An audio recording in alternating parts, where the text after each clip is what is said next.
too clean, it's just not evil enough.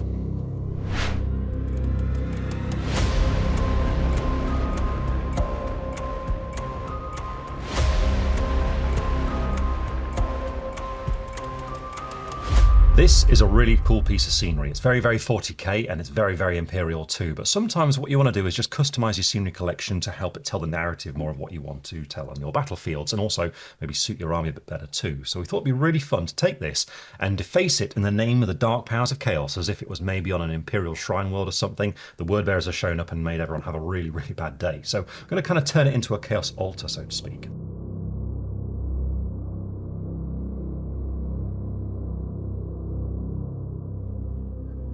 Now I've got some loose ideas as to how to do this, so I've just gathered some bits and pieces which are going to be useful for it, including some spare sprues, and one of those is the ever useful Chaos Marauder Horseman. This is a really useful thing to have as spare pieces because there's loads of cool bits and pieces on here you can use in all kinds of chaos conversions. I've also got some razor wire from the Army Painter, and I've got some fine jewellery chain. This is 1mm for each link here, so this is going to be useful too. And other odds and ends, and of course all the usual tools like clippers, craft knife, glue, all that sort of thing. And my plan is to start out by doing some work on the head, because at the moment that miniature's got a sort of iron halo over it. It's a bit too Imperial. So what I'm going to do is cut that away first of all to allow access to the head. And then on the head, I'm going to start just cutting away with the knife some notches either side of the hair, just in line with the eyes. Because what I'm going to do is wrap some razor wire around the head as if it's a blindfold.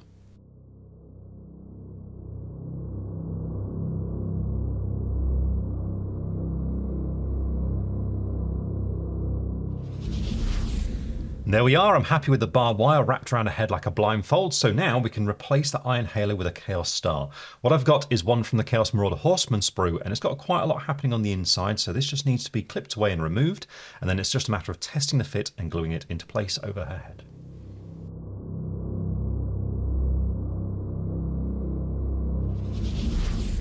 And there we have the replacement for the Iron Halo, that nice Chaos Star. Very happy with that. So now we can move on to the next thing, which is going to be to wrap some chain around the statue. And this is going to be threaded through some various chaotic icons, as if their offering's been left on it. And to do this, what I'm going to be using is some jewellery chain. Now I picked up this really cheaply off Amazon. This is 1mm link, so it's very small and it is quite fiddly, but there is a way to get around that. I've also got some chaotic icons that are going to be used here, and these are just spare bits and pieces from various kits that are in my bits box. And the plan is to cut a length of this chain and then find a starting point to hide it in, which will be beneath one of the shoulders. And what I'm going to do is just get some super glue on a paper clip, and then I'm going to use that just to dot some glue into the area where the chain's going to be starting, and this will fix it really well in that position there.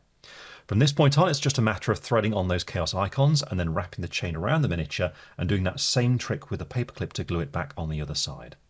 Once that's done, we can then just spend some time just getting everything in position and then gluing it down.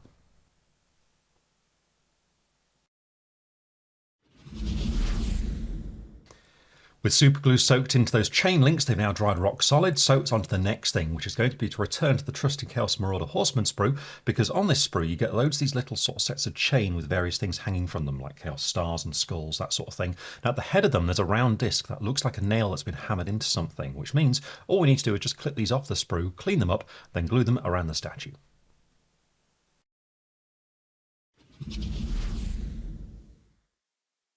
Now those details are glued on, I think the statue's looking really chaotic, but it is holding aloft a flaming torch, which is a perfect place for another icon of chaos. So what I'm going to do is cut away the flaming brand at the end of it and replace it with this chaos icon that comes in the Chaos Space Marine box set.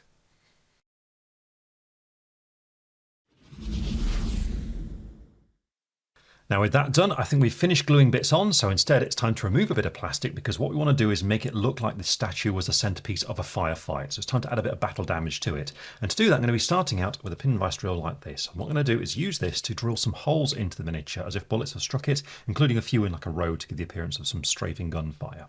With that done, I'm also going to take to it with the clippers just to chip away a little bit of the surface to make it look like some stones cracked away.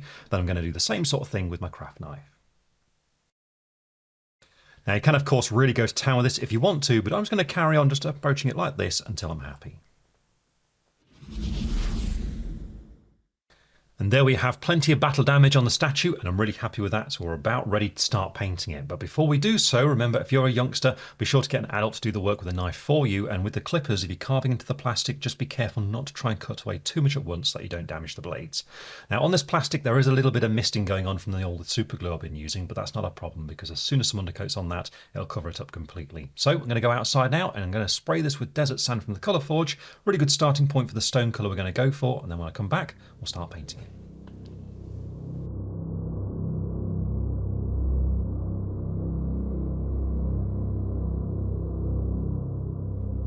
And here we have the model with that undercoat now applied, and you can see it just makes everything look like it really belongs together. It really sort of completes it nicely, and so what we can do is now move into the next phase of really getting some more colour on there. Now I'm going to be using desert sand as that undercoat, but also as the original base coat for the main parts of the stone and the statue. So we're looking at the figure and also the skulls that she's leaping above. And so what we're going to do is just go straight into apply some shading over the top of it. So here I'm going to be using a wash, but because I don't want to darken things down too much, I'm going to be thinning it down with a medium just to take away the edge of the paint essentially. So I'm going for a dark brown wash. I've got some Battlemud Wash here, and I'm going to be mixing it with Lamium medium just to dilute it down. So what we need to do is create that on the palette, and because we're painting such a large model, I am going to use a big brush here. I've just picked out a medium dry brush from Citadel, mainly just for the size of it. You can see I've got the Battlemud Wash there already on the palette, and what I'm going to do is just get a really good amount of the medium next to it. So roughly 2:1 ratio is what I'm looking for here, so about that much the medium will do. Then it's just a matter of thoroughly mixing those together to get our diluted version of the wash, so really mix it there like that. And then it's going to be a matter of just painting it all over the figure and the skulls too. I'm just going to load up a good amount, pick a starting point, so around the middle of the miniature should do, so just around here. It's just a matter of painting it on and pushing it into all the corners as we go along. Now when you're applying this quantity of wash to a model, it is going to start running towards the bottom of it and it will start pooling, so I'm going to be keeping an eye out for that. It's going to be happening in particular on these robes down here and on the legs too, so if you spot that happening, like a big bubble of it appearing like down there for example, just use your brush like a sponge to soak away the excess paint and redistribute it elsewhere around the model there like that. Now once it's been painted all over these parts, we've got to give it plenty of time to dry, so I'm going to be leaving it for about 45 minutes before moving on to the next stage.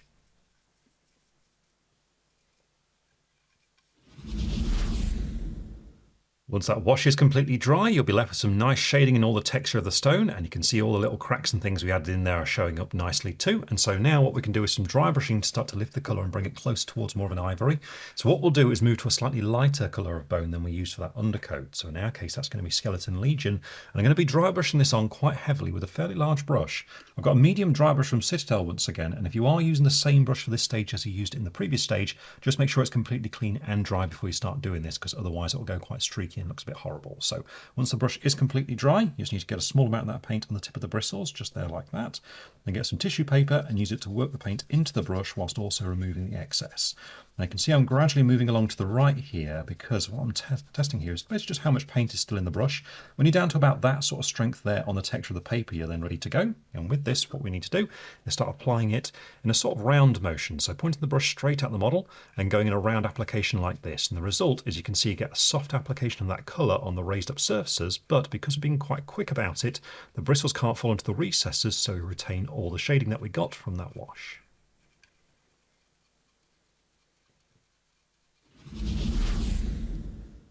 Once that's done, you can see we've lifted that colour back up, and we've also started to increase the contrast that we've got between the light and dark parts, but we need to go further than that, so we're going to dry brush again using a lighter bone colour now. I'm going to use some Vampire Fang for this, and then what we can do is a very light dry brush with an off-white. So here I'm going to use some Ivory Tusk. But we're going to be starting out with Vampire Fang, and to do this I'm going back to that same medium dry brush, and again I have made sure it's completely clean and dry before starting to do this. Just like before, we want to get some of this paint on the tip of the brush, then get some tissue paper and use it to work the paint into the brush whilst also removing the excess.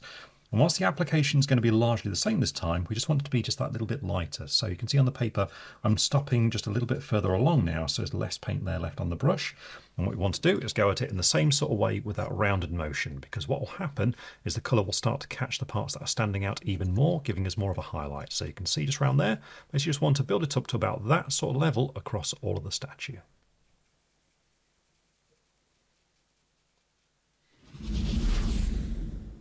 Once you've brought the colour up to about this point, you're then ready to move on to a lighter tone here. So I've got some Ivory Tusk, so this is an off-white essentially, and again we're going to dry brush it on, but this time it's more of a light flicking motion. So you can see I'm being very gentle, just allowing the brush just to catch the sharpest edges and corners as we go along, just to help them pop out with that lighter colour.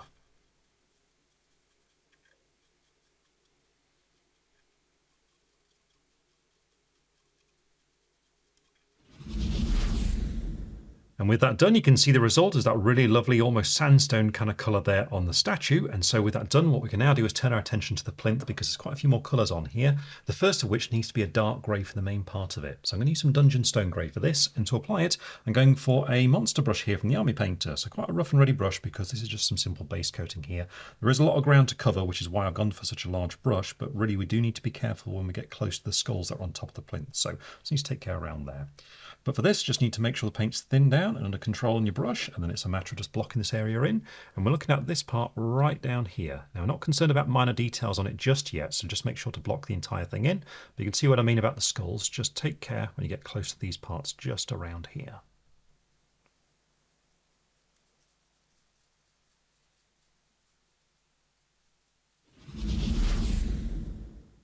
Now that we've got that plinth base coated, we can start picking out some of the details on it, and we'll start out with some gold. Here I'm going to go for some dragon's gold, but then we also need to base coat the wax of the candles, and here I think a dark red's going to look nice and evil, so I'm going to go for some Asmodeus red here.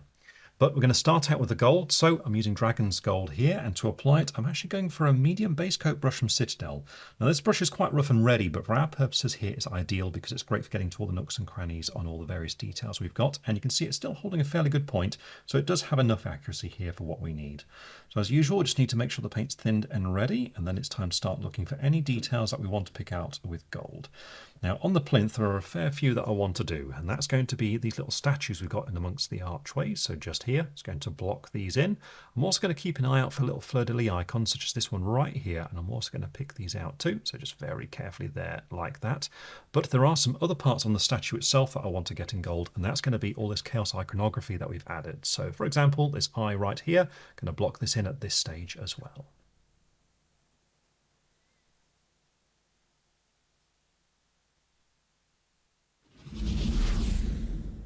With that now done, we're ready to move on to base coating the wax of the candles, and here I'm going for a darker red. So I've got some Asmodeus red applied with the size 1 brush from Artis Opus.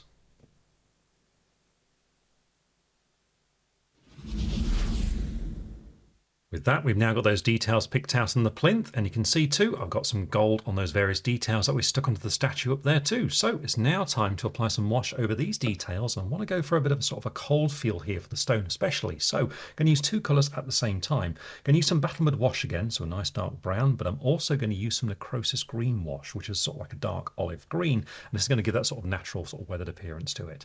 So what we need to do is have those ready, and you can see I've got both together here on the palette.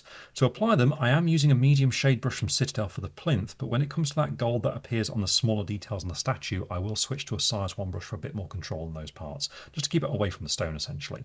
But what we need to do is just load up with one of them. So I'm going to start out with the brown, and on the plinth, we're just going to start applying it onto an area. So here, for example, just working it over all the details that we've done. Now, every now and then, what I'm going to do is just switch to the other colour. So without even washing the brush, just going to grab some of the green and apply that too, and let them mix freely on the miniature so we get a nice random appearance with these two colours.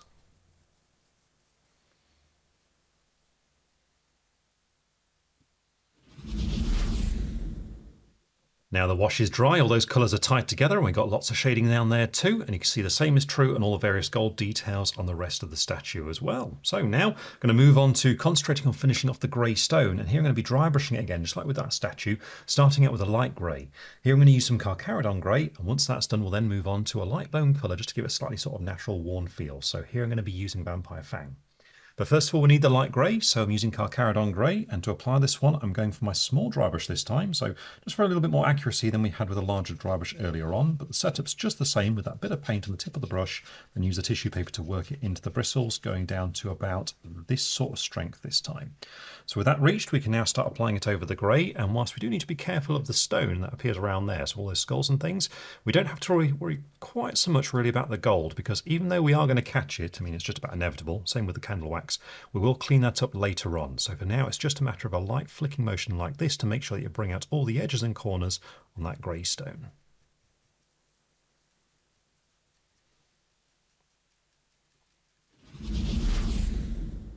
And now that's done, we can move on to a light bone. So here I've got some Vampire Fang, which I've set up on the same brush, again making sure the brush is completely clean and dry before starting this, and this is a lighter application, so I've really made sure there's hardly any paint left on the bristles, and you can see again it's just that light flicking motion to give a slightly dusty appearance to the stone.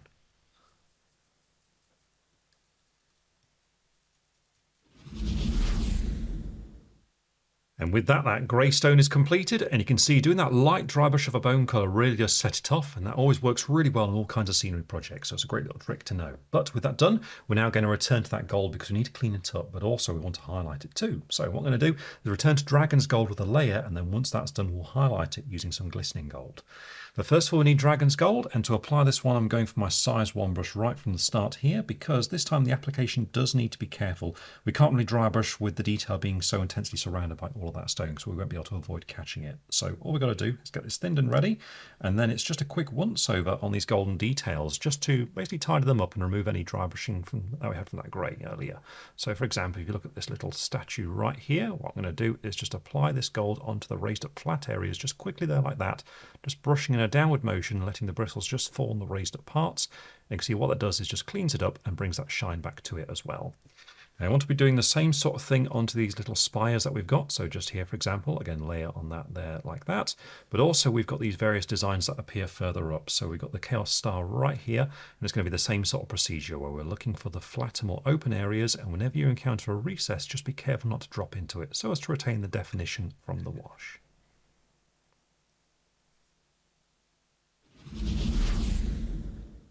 And now that we've got that shine returned to the gold, we can apply a highlight with a paler gold. So here I've got some glistening gold. When it comes to these small statues, all we need to do is just lightly brush it on in a downward motion like this to pick out some of that raised texture. On these little spires, we just need to apply a small amount towards the tip of each one, there like that, just make it a little bit more shiny. And then when it comes to the larger icons up here, I'm going to be doing a bit more like edge highlighting, but being scenery, we don't need to go to the same level of accuracy as we normally would do on a regular miniature. So instead, I'm just looking for prominent edges that really stand out. I'm just going to flick along them with the side of the brush.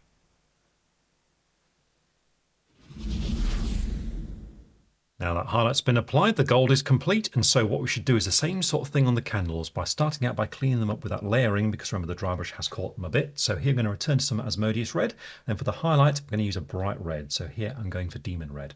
But first we need Asmodeus red, and to apply it I'm going to go for the size 1 brush once again, and here all you need is a small amount of this thinned and ready, just being careful to make sure we have that good point there on the brush. Then with this we want to start applying this colour onto the flat parts of these candles whilst avoiding recesses.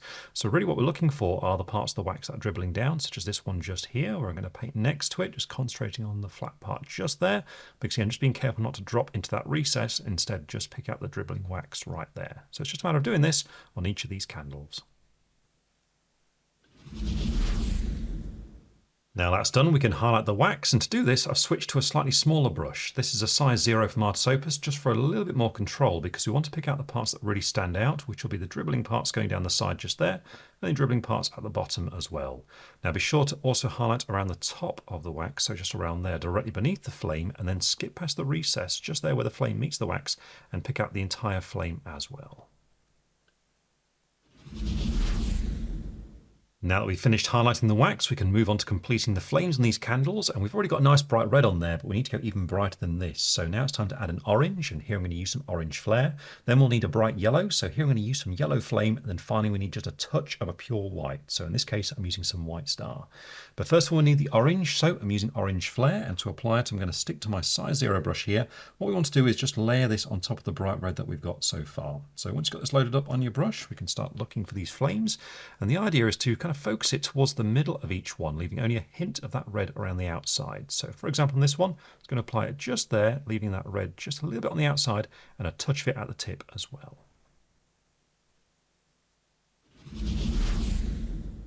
Next up, we need a bright yellow, so I'm using some yellow flame here, applied now with a really small brush. This is a size 00 here, and all we need to do is just introduce a little bit of yellow in the middle of the orange towards the base of the candle. So just little dots like this.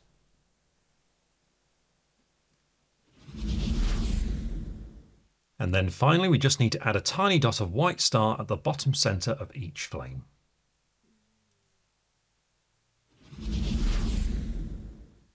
And with that, the candles are finished, and so the dais is just about complete. So we can move on to the next thing, which is going to be to paint in all the chains and the razor wire. And here we need to start out with a base coat of a good silver. So I'm using some Surcoat silver for this. Then we'll need that brown wash once again. So it's back to some Battlemud Wash here. And then for the highlight, I'm going to be using some Mithril Blade, applied sort of like a dry brush, but using a regular size brush, which you'll see in a moment.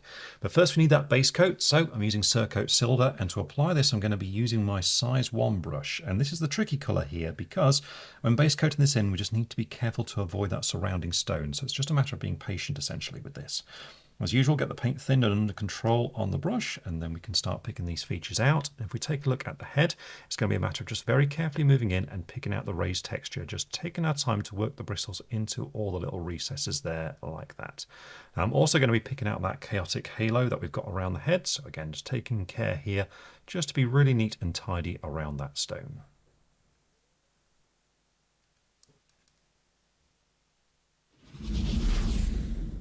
With the base coat done, we're now ready to move on to Battlemud Wash, and all we need to do is paint this directly over the top of all that silver as neatly as possible.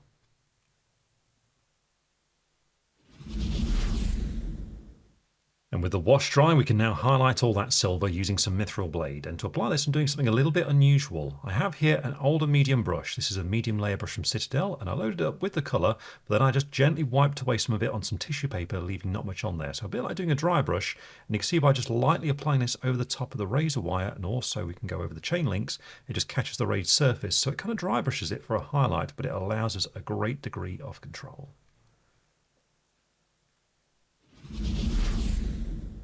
And now that we've got that silver highlighted, we can move on to adding some cool effects onto the statue to finish it off. And the first of these is going to be to add some sooty residue around the bullet holes in it. And for this, what we'll need is a pitch black. I'm going to use some Doom Death Black here, and to apply it, I'm going back to that medium base coat brush. And the reason is because this has got some quite stiff bristles, so ideal for the sort of stippling motion we're going to be doing, but also it's holding a fairly good point, meaning we'll have some accuracy onto those bullets. Now what we need to do is just get the brush loaded up, and I'm going to kind of set it up like a dry brush, but you can see I'm quite purposely moving the brush like this, keeping it fairly flat on the tissue to make sure the bristles stay together. And with that prepared, all we need to do is identify them. So for example, these ones we got here in the wing, all I'm going to do is just point the brush straight at them and just start dotting it around like this, so we build up that black steadily around the bullet hole.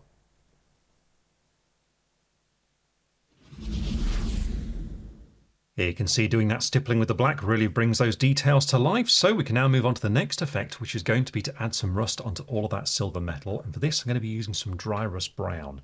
Now to apply it, I'm going for my size 0 brush this time, and what we need to do with this paint is thin it down with lots of water to make it really runny. So you can see I'm adding quite a lot of water on the side there, just bringing in a little bit of that paint, just mixing it thoroughly, so we get that very, very thin version of it there like that.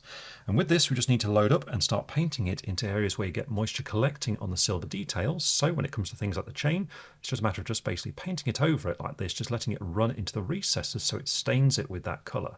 Now in addition, we can allow some of this to appear on the stone as well as the water starts running and bringing some of the metal with it. So for example, if I just add some rust onto this chain just here, we can also start applying some of it around where it meets the stone around here and start to pull it down as if it's been following water running down the stone.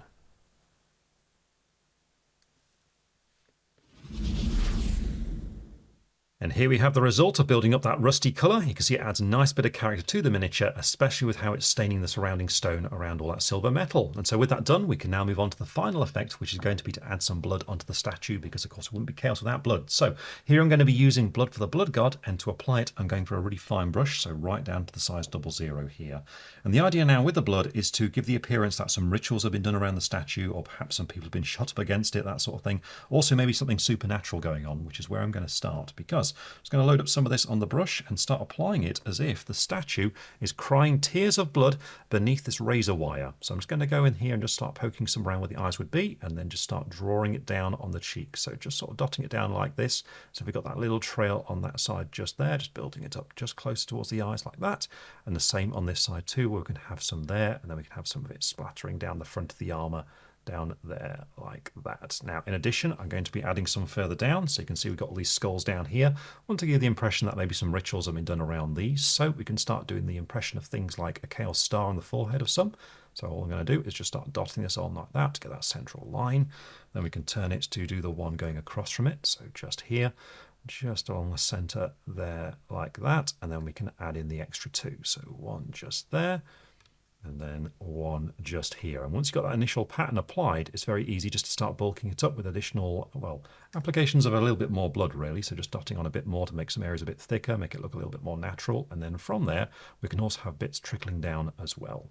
So now it's just a matter of basically doing as much of this as you like. And it's really entirely up to you. I'm going to be adding all sorts of bits and pieces like this. And once it's done, the statue will be complete.